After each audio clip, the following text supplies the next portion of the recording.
This is Carl with the three things I'm watching for Tuesday, July 1st. Starting out, yesterday's stocks and acreage numbers. I'm just going to hit the highlights.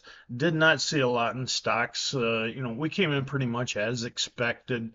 Really just nothing there. Soybeans maybe a little bit stronger than trade thought. Coming in at 1 billion bushels, trade expecting 980. So we were within 25 million bushels. Really not a lot there.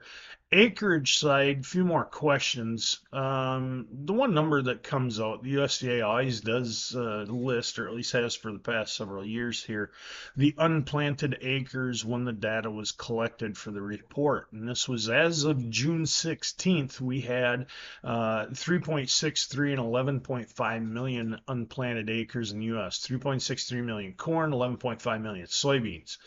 That's not uncommon. Matter of fact, that's fewer soybeans. We had about 1.5 million more soybeans to plant last year than we do this year. So um, that's really not too surprising. What I'm very interested in, number one, the harvested acres on corn. USDA estimated them yesterday at 86.8 million. That is a very small reduction from planted acres to harvested acres. I would be surprised if we didn't see that harvested acre number ratchet down a little bit just because it was pretty tight historically from planted to harvested. We could take probably another million, maybe 2 million acres off there. That seems like a stretch, but we got to look at what's taking place in the Eastern Corn Belt, areas that need replants that so they're not getting replant. The big thing in the market, and I know I'm going off on this one topic, but what separates this year from others is you got to look at the economics. Corn has been under pressure, severe pressure, inputs high. We have uncertain demand. It's good now, but it's uncertain going forward.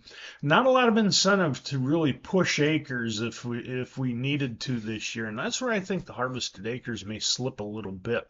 That would likely show up not until the August WASD when we get that FSA number, so it might be a long haul before we see that shake up. Second thing today, crop ratings came in. Corn up 3% on the wheat crop, 73% good to excellent, very high for this time of year. Soybeans held steady. Wheat rating declined 1 point. Not too surprising. Corn got the heat. There's always a little bit of a lull there.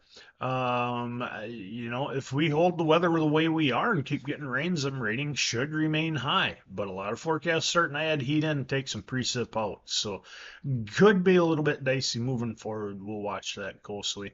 Third thing, cattle coming from Mexico again. We're going to gradually open up ports. We're going to start in New Mexico, open up a port July 7th, and then all the way through September, we will gradually see our ports open back up. Geography is a lot of it. Where we've had the areas of Mexico that have had New World screwworm outbreaks are going to open up last. We're going to open up areas where we haven't seen the disease and move accordingly. So geography playing a big part.